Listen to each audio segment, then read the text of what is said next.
الحمدللہ رب العالمین، افضل الصلاۃ و اتم التسلیم علی سید الانبیاء والمرسلین، اما بعد فاعوذ باللہ من الشیطان الرجیم، بسم اللہ الرحمن الرحیم۔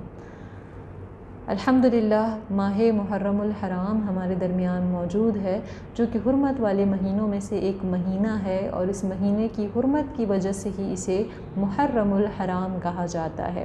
اور اللہ تبارک و تعالیٰ نے سال کا آغاز بھی اسی بابرکت مہینے سے فرمایا، اور مسلمانوں کو اجر و ثواب حاصل کرنے کے کثیر مواقع عطا فرمائے۔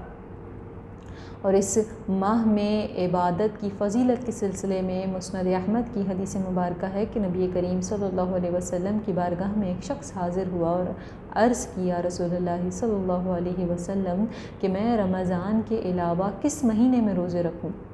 نبی کریم صلی اللہ علیہ وسلم نے ارشاد فرمایا کہ تم رمضان کے بعد کسی مہینے میں روزے رکھو تو محرم الحرام میں رکھو، کہ یہ اللہ کا مہینہ ہے، اور اس مہینے میں ایک دن ہے کہ جس میں اللہ تبارک و تعالیٰ نے ایک قوم کی توبہ قبول فرمائی اور وہ دوسروں کی توبہ بھی قبول فرمائے گا۔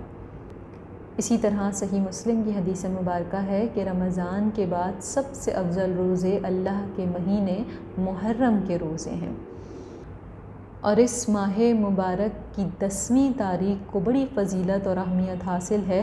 اسے یوم عاشورہ بھی کہا جاتا ہے۔ اس کی وجہ یہ ہے کہ یہ محرم کا 10واں دن ہے، اور ایک وجہ یہ بھی ہے کہ اللہ تبارک و تعالیٰ نے اس دن 10 انبیاء کرام کو اعزاز و اکرام سے نوازا۔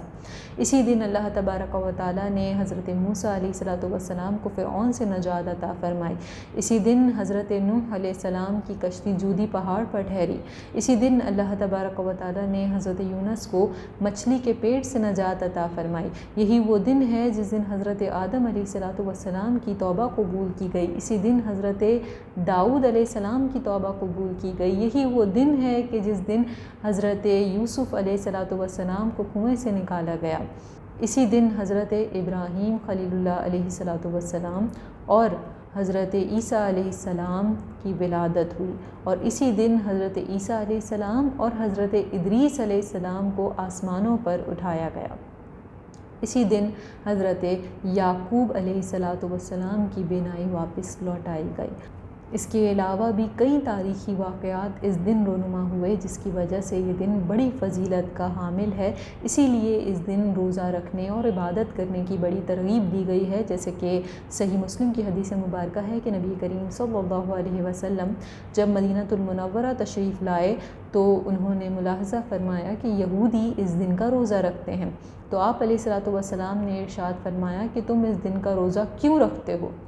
تو انہوں نے عرض کی کہ یہی وہ دن ہے کہ جس میں اللہ تبارک و تعالیٰ نے بنی اسرائیل اور حضرت موسیٰ علیہ السلام کو فرعون سے نجات عطا فرمائی۔ تو حضرت موسیٰ علیہ السلام نے اس دن شکرانے کے طور پر روزہ رکھا، اسی لیے ہم بھی اس دن کا روزہ رکھتے ہیں۔ تو آپ علیہ السلام نے ارشاد فرمایا کہ ہم موسیٰ علیہ السلام کے تم سے زیادہ حقدار ہیں۔ تو آپ علیہ السلام نے اس دن کا خود بھی روزہ رکھا اور لوگوں کو بھی اس دن کا روزہ رکھنے کا حکم ارشاد فرمایا۔ لیکن چونکہ یہودی بھی اس دن روزہ رکھتے تھے، اسی لیے نبی کریم صلی اللہ علیہ وسلم نے ارشاد فرمایا کہ یوم عاشورہ کا روزہ رکھو، اور اس دن یہودیوں کی مخالفت کرو، عاشورہ کے ایک دن پہلے یا بعد میں ایک روزہ رکھ لو، یعنی 9، 10 یا 10 اور 11 کا روزہ رکھ لیا جائے۔ اللہ تبارک و تعالیٰ سے دعا ہے کہ ہمیں اخلاص کے ساتھ عبادت کرنے کی توفیق عطا فرمائے، اور ہماری عبادتوں کو اپنی بارگاہ میں قبول فرمائے۔ آمین۔ وما توفیقی الا باللہ۔